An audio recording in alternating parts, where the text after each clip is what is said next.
I'm Amber Tresca, and this is About IBD. I was diagnosed with ulcerative colitis as a teen and had J-pouch surgery 10 years later.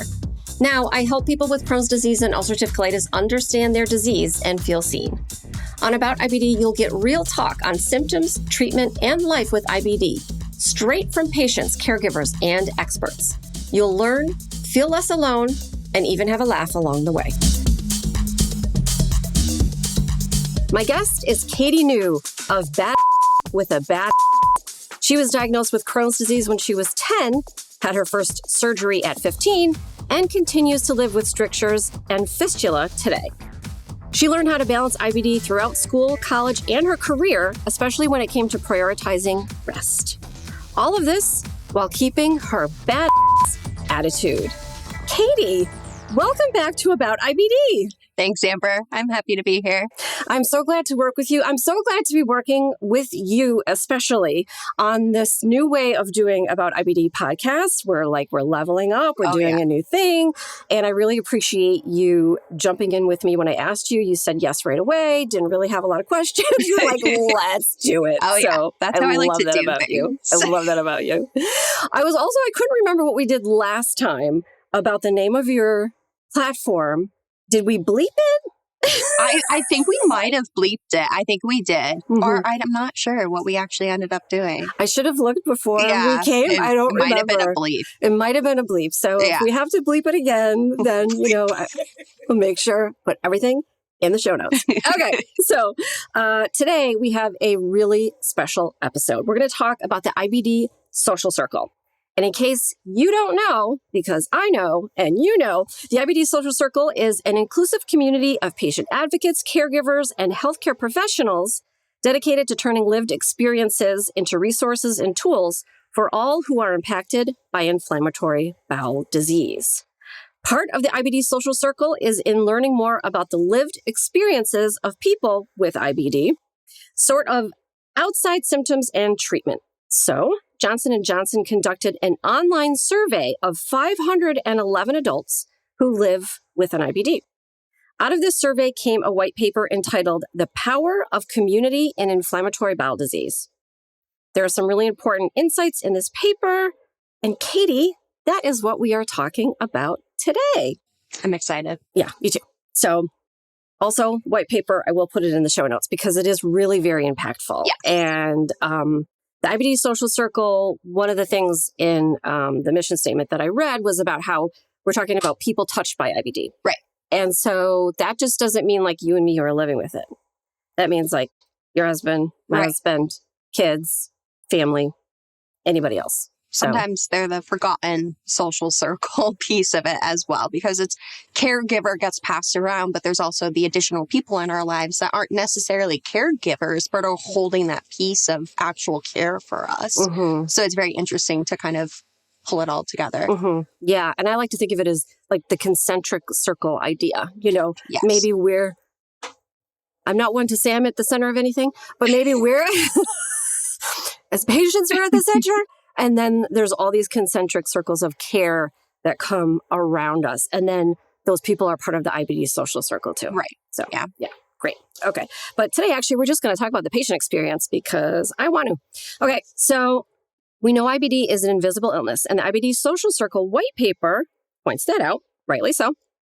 And I don't know what you're supposed to look like when you live with a chronic illness. I don't know either. I'm not sure. Maybe neither one of us. I guess not. I don't know. I don't know. Is there a Simpsons character that they're referencing? Is there? Yeah, where can we point to something? Yeah, is there an example? An example? Is it in the books? The original Grey's Anatomy textbook of what a chronically ill person is supposed to look like? I don't know. Maybe we're just not aware of it. Right. Because maybe we should be looking like that if we actually want to be taken seriously by people. But anyway, so you do it. I do it. We all do it. Yep. We fake being well. Yep. So I want to ask you about how often you find yourself faking being well. I mean, I love the sigh. It's almost like revealing myself a little bit. Yeah. Of just even I think in day to day, sometimes, you know, when you're flaring, you start to do it a lot more than you realize. You can kind of start covering it up. I find myself doing it in those times when I don't feel good and I have to still show up. Like I have to kind of mask the pain that's going on. Like you won't see it on my face. Like there's a lot of indicators that won't be there. And it takes like a very caring and a very like, you know, curious person to be able to pick up on certain traits of like, you know, bags under the eyes or like a little less of an energy compared to like knowing me before, or like kind of almost like seeing me in a different way and fishing out if I'm like putting on a good face for whatever I'm handling at that time. But I unfortunately find myself doing it more than I would like. I think I finally reached a point with my health where I know I'm going to be hitting a point where I don't have to do that as much, but it could always come back at any time. And so I try to value the time that I do have where I don't have to do that as much. But I don't think there's any shame in doing it either. I think that's just a skill that gets utilized and talked about in therapy. Yes, definitely talked about in therapy. And I think about that too, like whenever I go to see my physicians, like, do you show up? I don't show up like this. No. No.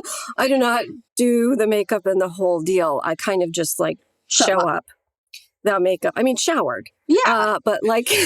I didn't just roll out of bed, but like close to it. There's been times when like I'm really sick and I'm like, this is as good as it's going to get today, you know, like especially if I'm going to like the emergency room, it's almost like a roll out of bed situation. But yeah, no, I don't go to the doctors looking super cute unless I have plans afterwards. And then I'll say, usually I don't have plans afterwards. Right. Yeah. So, me neither usually.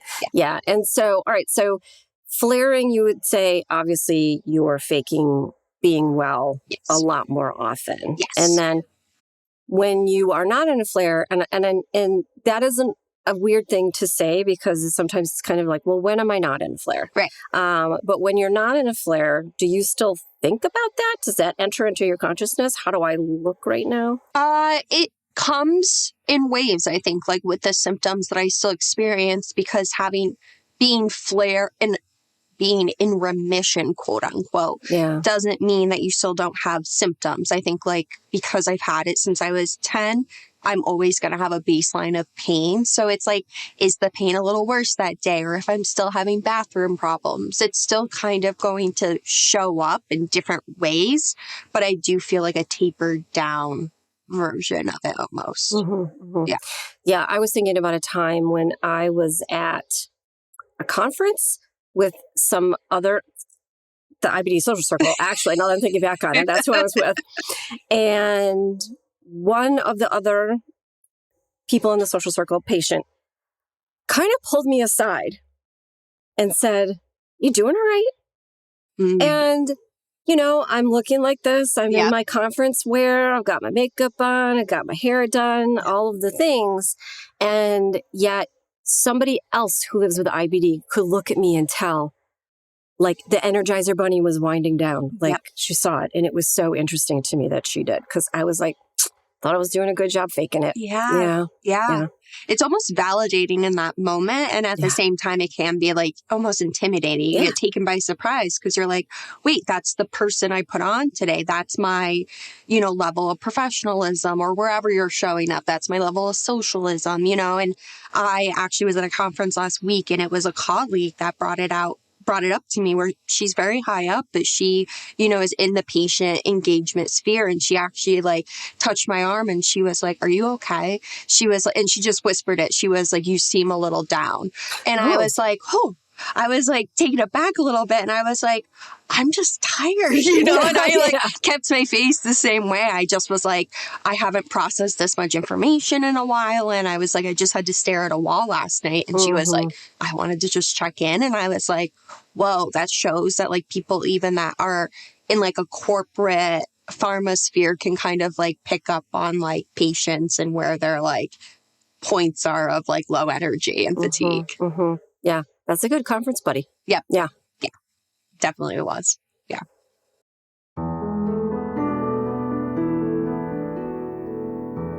Up next, Katie and I talk about some of the biggest barriers to having a career when you live with an IBD.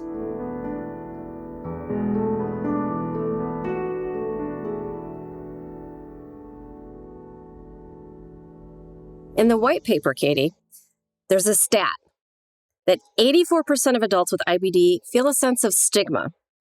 And this takes many forms, everything from our careers to our social lives. So I'm wondering if you could talk about some of the ways that you have been experiencing stigma, and you've been living with this since 10. So it's been a few years. I think that the stigma was quite different when I was younger. Like, I think where we were science-wise, where we were, as a world, as people, like, we just weren't there to, like, accept this form of chronic illness. And now that I'm older, I see, like, it's more readily accepted. But in the meantime, like, high school was quite interesting. And, because I started high school at the age of 17 because of when I had my first surgery. And so it just delayed everything. And so navigating not only that, but also just being with peers who are like, what do you mean you have like a disease? What's a disease? Like, it was really like granular, like getting down to the foundation of it. And even like my best friend to this day, like, we remember a fight and I like yelled at her that she was stressing me out and she was going to cause me a fistula. Like, I was like, you're going to cause me a fistula. Oh my gosh. And she still remembers that to this day. Of like, she's like, oh no, really, core memory on that one. Yeah, she was like, no. But it's just like, she was someone I could be open with, but there was the other side where it was just like, I would get tired of talking about it or navigating it. But it set me up for entering into college where I was seeing other people get stigmatized. And I was like, oof, I don't want that. And I'm an open book. So I was like, let me just be the open book and say, like, I have Crohn's. And the more I owned the narrative, the more like people understood my age. But it was also causing other people to come out of the toilet, as I coined, me at college. Like, they would be like very quiet about it. They would be like, I'm trying to get my roommates to understand why I'm in the bathroom so much, or I don't know how to like present it to, my peers at all. And it was something that I really had to navigate of like, this is how you have the conversation, or this is like what I've learned. I think the unfortunate place where I started to have like the most stigma to overcome was the workplace.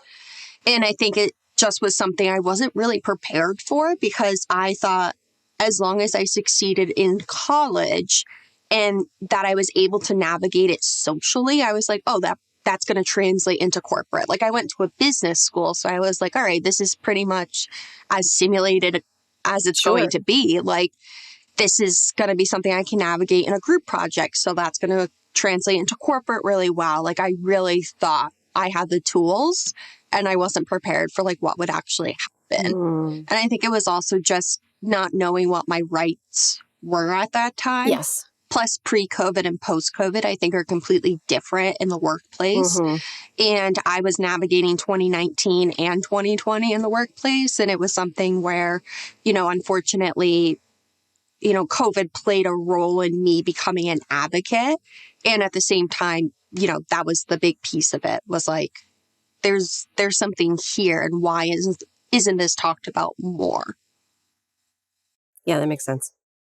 So, Katie, you were just alluding to, and something that I say all the time on this podcast and everywhere else where I can get people to listen to me, that IBD touches every single aspect of our lives.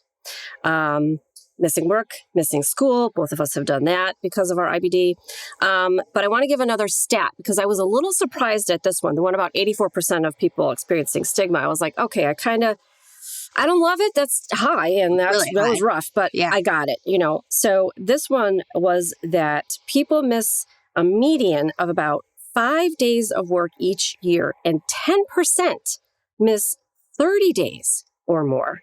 So I thought that was really huge. In my life, absolutely. I mean, I missed months and months of high school and then held on to college by the skin of my teeth, probably, when I shouldn't have been there, and just was toughing it out. And same with work. So you have been through it. You've been very open on your platform regarding your career and seeking accommodations and then having, should we say, varied levels of success with that? Yes. So varied. What would you say are some of the biggest barriers of having a career while living with the stupid IBD?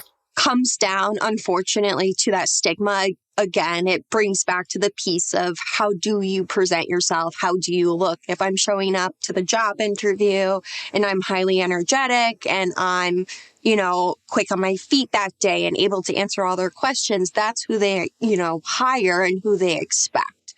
And I think that there needs to be this, lack of a biased, judgment of like what a human should be able to handle in a capacity sense. I also think there is a foundational missing piece as a patient. Like you have to know it before you can ask for it. So you have to know like what you need in the role at the job that you're working before you can even go through the accommodation process to get help for the job. I think the barrier there is they look at it as like, oh, why did you wait this long to get, talk about it? Or, why didn't you come in with these requests? And a lot of it is just like, well, I didn't know until I didn't know. It's a dynamic disability and dynamic disease. And so my capacity changes day to day. And I had to learn what I could and couldn't handle with the job. And there's a lack of understanding of how much time it takes up as well, where like the 5 days kind of shocks me because it's like I would miss more and more time of work because everything happens within business hours of a 9 to 5 or 8 to 5 or 8 to 6 in the doctor world. And you have to go into your doctors during that time. And it depends on where you're living and the transportation and if you have kids or not. And there's so many like different aspects of it that the logistics of it are insane. So I would miss so much work just from going to like North Shore, Boston to in the city, Boston, like for my doctors. And they would just be like upset of me, like having to miss that work or like having to like navigate it. And I just was like so out of my control. I wish I could do it all, but I'm not Superwoman, unfortunately. Oh, but you are. I wish. Sometimes Superwoman has to go to the doctor. I mean, I have 3 doctor's appointments next week. Yeah. It's also like I was in therapy full time with my corporate job and no one likes that conversation. So a lot of people like just do it virtually from home now and don't talk about it. They just block their calendars. And that's a stigma in and of itself where like we're trying to get over this mental health stigma, yet we can't talk to our bosses and state like, oh, we have therapy every week on Tuesdays at 1. And that's just because that's the time that works for my therapist. It's virtual.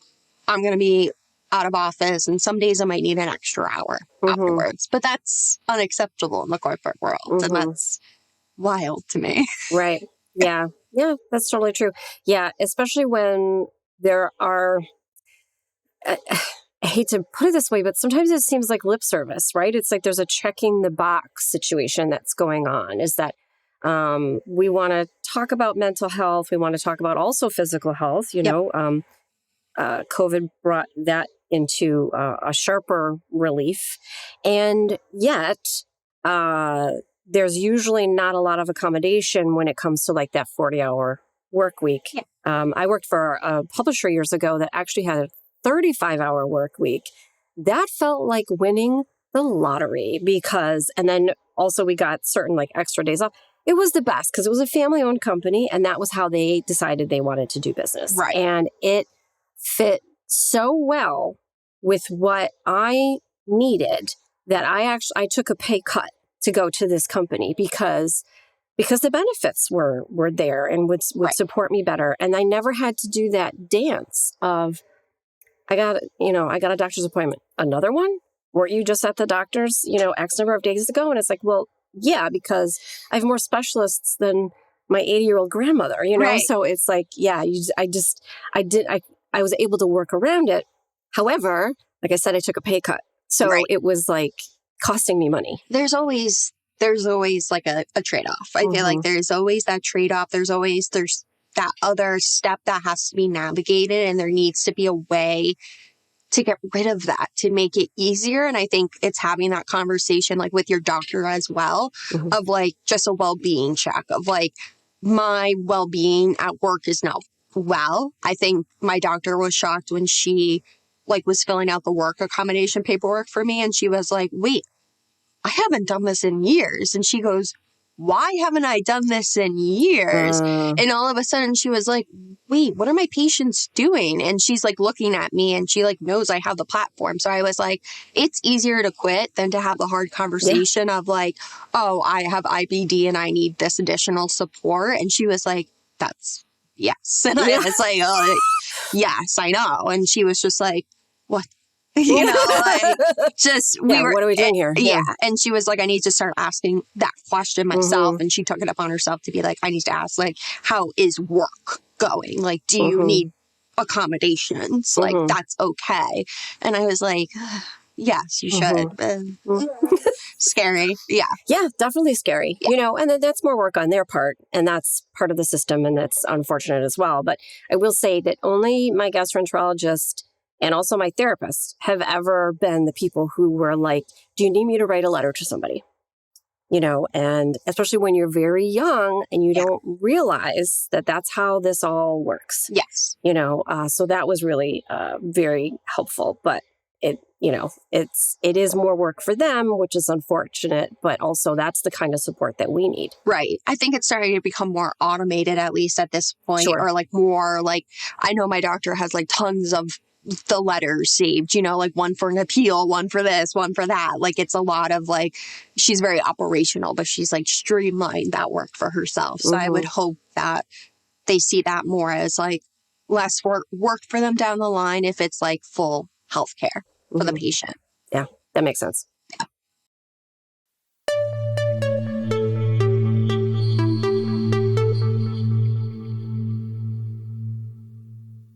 For adults with Crohn's disease or ulcerative colitis symptoms, every choice matters.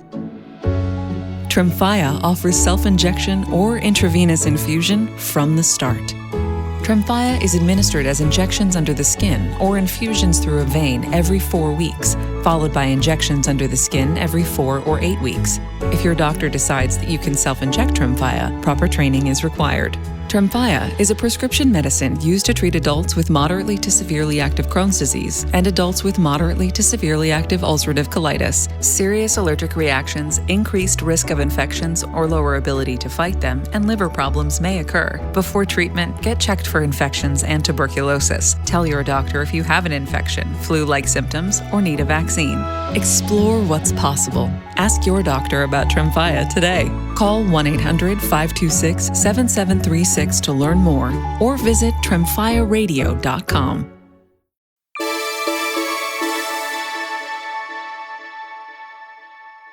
Katie, we were both diagnosed young. And so the IBD has been there for a lot of milestones, you know, high school, wedding, you know, all of the things. And the white paper gives us more stats that I find are interesting. So, and there are 2 of these, and I find them concerning. The first is that 75% of women with IBD experience body image issues. And the other is that 40% of people say that IBD gets in the way of their intimate relationships. And you just gave a very audible sigh. So my question was going to be, does this surprise you? I feel like probably this does not surprise you. No, it doesn't surprise me. And as someone who was like literally asked as a child if I had an eating disorder because of how skinny I looked with my Crohn's, like by medical professionals, mind you, like knowing I had Crohn's, that it's outside of my control. And it's more so of like, once more, that stigma and like the society expectations of like, this is what a body is supposed to consistently look like. And it's BS. Like it fluctuates and it changes, and it's very unfortunate. And it's scary when you go through those bouts of not recognizing yourself in the mirror. But like, it's very important to be able to like ground into the idea of like knowing that other people go through that as well and talking to them about it. I think like no matter how many times I go through it, like I made a TikTok about it actually, and it went a little viral, and like so many people were responding about like their prednisone experience of just like, oh, like my face got puffy, or oh, my legs are so puffy, or just like different parts of their body. And I was like, oh, that's super helpful. I forgot about that. Or they were like, then all like the water weight came off. I was like, oh, I forgot about that, you know, and you get reminded of like what is actually happening. And that you have to like learn how to just go with the flow. And something my therapist actually said was she also has IBD, and she was saying that she keeps like different size clothes for different times in her life. And I was like, oh, that's actually really smart. So she's like, I have my prednisone business clothes. I have my not, you know, she was like, it's just different, you know, seasons under my bed. And I was like, genius, gonna take that. And the intimacy aspect, I mean, like intimacy and sex can be, you know, interchanged and are not exclusively the same thing. Yeah. I think that, you know, sexually, when I was in the dating world and I had fistulas, I think it was very interesting because I was scared of how like men would perceive me. And they didn't care. They didn't care. So, they don't care. And like, to me, that really showed, one, who I was dealing with, and two, it just was like, okay, like it kind of released that like pressure I had on myself. And at the end of the day, like if they did care, I was like, oh, I don't want to be with you anyways. Like if you care, 100%. like it's not even worth my time to like talk to you type of thing. And I think the intimacy piece of like someone actually understanding like what your body goes through, or like living with you and like seeing like how many times you do go to the bathroom, and sometimes you're not aware of it, but they are, and they're like, whoa, you okay? And you're like, oh, what? You know, like, why'd you ask? Why'd you ask? And I think there just comes a point where, you know, obviously once you find the right person on an intimate relationship basis, like they're gonna care and they're gonna learn about your body and they're gonna learn about the disease and they're gonna be there for you during like the really gross and downside of it, and like dark days and the good days. Like that's what like a real partner is for. But I think that breaking that stigma, helping with, you know, talking about it as much as possible, and like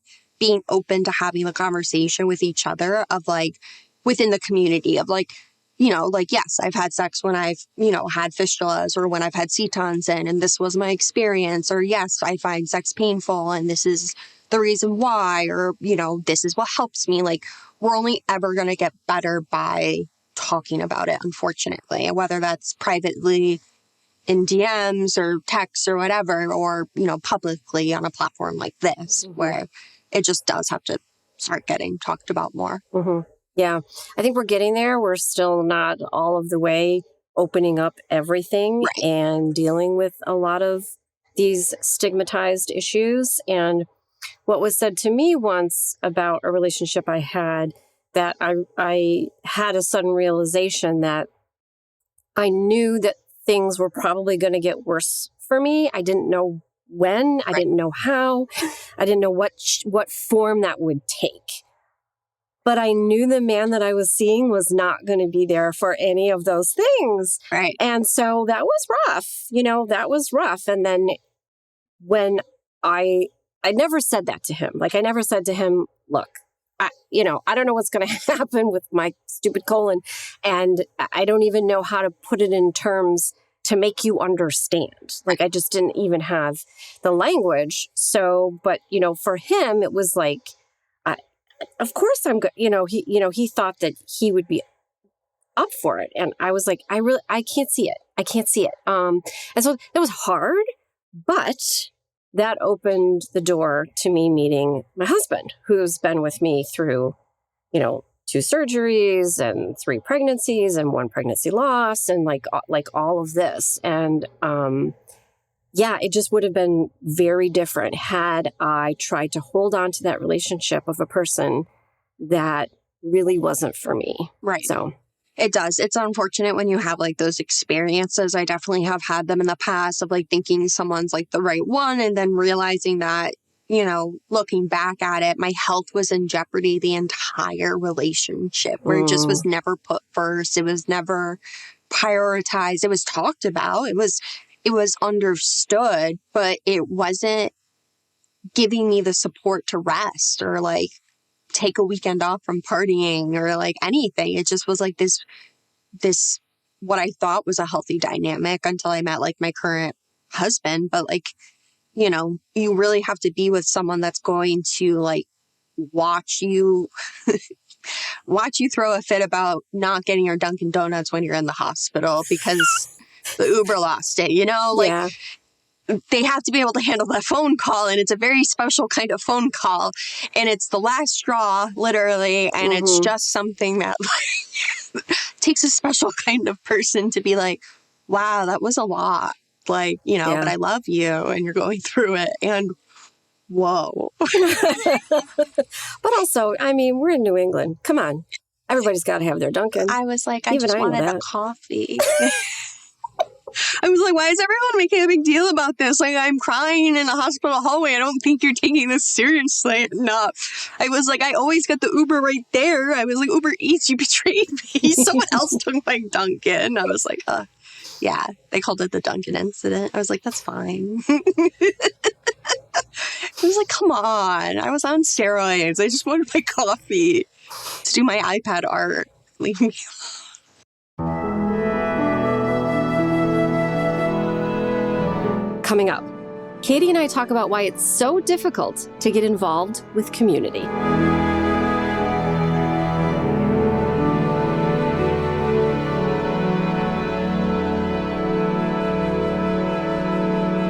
Katie, you and I both know how important community is. You created Badass with a Badass, which may or may not be bleeped when I produce this episode. I created About IBD, but in the IBD Social Circle survey, 60% of people said they were afraid to take the first step in joining a support group. I get it. It's scary for a lot of different reasons. But the follow-up here is that 44% of people who do connect with community find their mental health improves. I think that's huge. So I'm wondering, what's your advice for these, 60% of people that said that they're nervous about finding or joining a support group, either online or in person. People just aren't doing it. Right. So what would you say to those folks? It's scary to come out and like actually go to something or even virtually to sign up for it, because I think in that moment you're accepting something. You're accepting that like you really do have this diagnosis and you're taking it to that next step of like, oh, I'm implementing it now in my life. Oh, I might get support. And that means like I'm going to have to face certain things. And for me, that's why I created Badass with a Badass, that might get bleeped, that like I was looking for community for my perianal fistulas, because at that point I had friends who had Crohn's, but I didn't know anyone who had fistulas, let alone perianal fistulas. So I had the punny idea, came to Instagram, found people like you, and like started to talk about my fistulas. And I was like, wait, there's like a lot of people out there. Yes. And I started to be able to navigate like things that were like really confusing to me on like, an emotional level or a physical level, and start piecing together of like, oh, like now I feel like I can go out and talk about this more. I feel more seen, or, I never thought of it like that. Maybe I should bring that up to my doctor, or like, that needs to get researched and talked about more. We're all experiencing this. Like I started to gather more of that information. I think that there are days that have been extremely dark for me. And I think that if I didn't have anyone that had IBD in my life, I wouldn't be able to navigate those days. I think that no matter how close I am with the supports in my life, there comes a point where it's like someone else has to know the pain to be able to see the pain and understand the pain. And I think it's, navigating to the right people who have had, experience on patient advisory boards or have been talked to or have been online for a long period of time like yourself. And it's coming to those people with like the question of, I don't know how to do this. Mm-hmm. And I think like a lot of people don't realize that so many of us are open to have that conversation or will get to you. You know, sometimes I don't get to every message. Sometimes it's a lot. It's a lot. But I make the effort to at least like connect them to someone or be like, this person I know has, you know, the exact fistula that you're talking about. Like you can talk to them about it or navigating them to at least Crohn's and colitis. But like taking that first step, I think helps get you into the door of the support group as well. Mm-hmm. Yeah, it can be intimidating to send a message to a stranger. Yeah. So I get when people don't want to do that. But also I don't know. I'm from the Tumblr and like the Omegle or whatever it was years. So it's like, I'm used to strangers on the internet. Oh, okay. So I like have fun. I don't know. Like we DM celebrities for fun all the time, or at least maybe just me. I don't know. But like, it's just, to me, I'm like, hey, I'm going to hit you up and be like, love your content. Mm-hmm. Like, and I think like people have just asked me like straight up, like, I saw you took this medication. I'm taking it. Can you help me? And that's fine. Yeah. Like, I'm going to be like, okay, questions. Right. Go for it. Like, I'm never going to be like, no, absolutely not. Mm-hmm. And I think that that's also, you know, taking that step forward. We live in a more digitalized age. I think it's helpful in that way, but also like remembering that there's different demographics and being able to get to them as well. Yeah.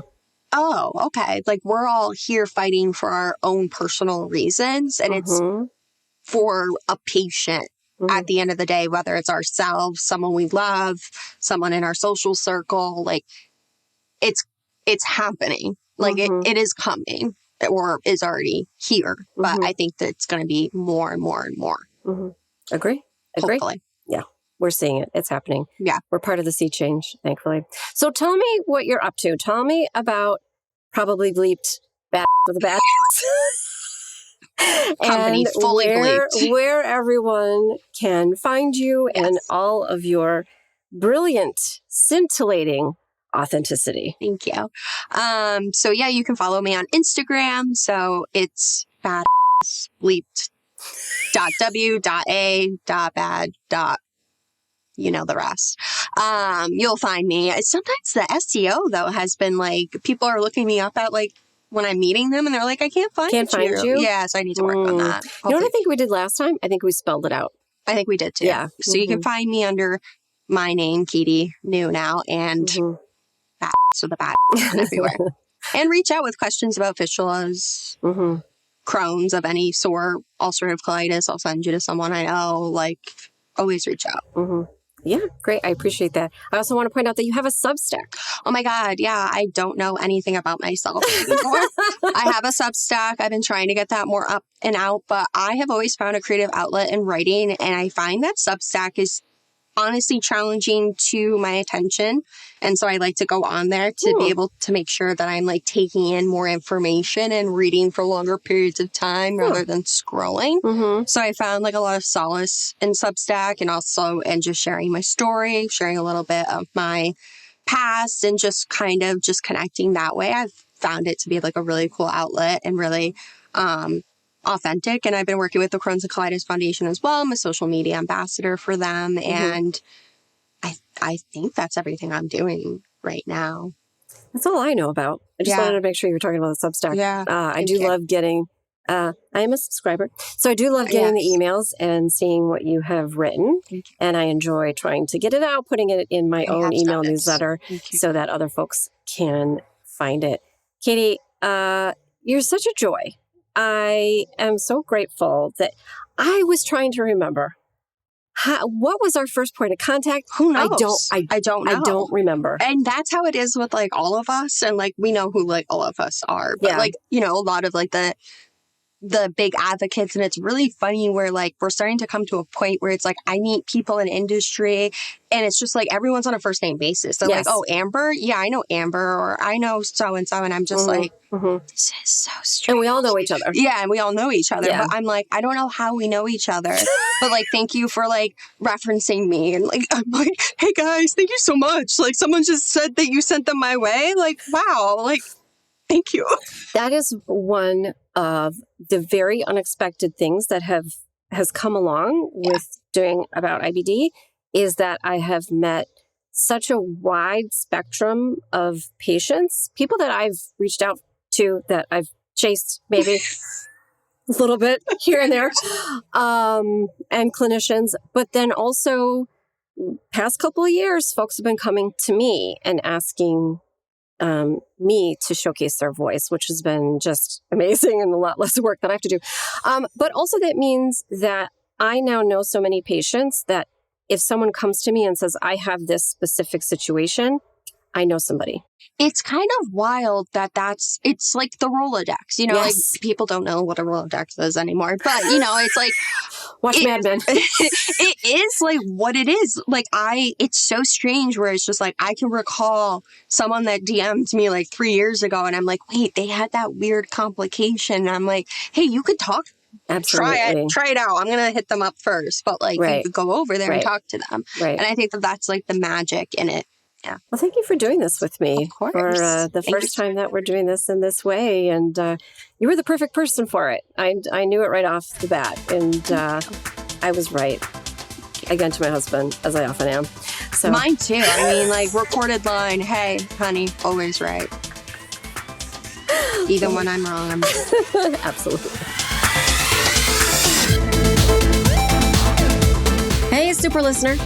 Check the show notes to find links and information about the topics discussed in this episode. Plus, get a written transcript and much more on my website, aboutibd.com. If you enjoyed this episode, please consider sharing it with someone else or leaving a rating in your podcast app. Reviews and ratings help me grow this show and bring you more great content. Thanks for listening. And remember, until next time, I want you to know more about IBD.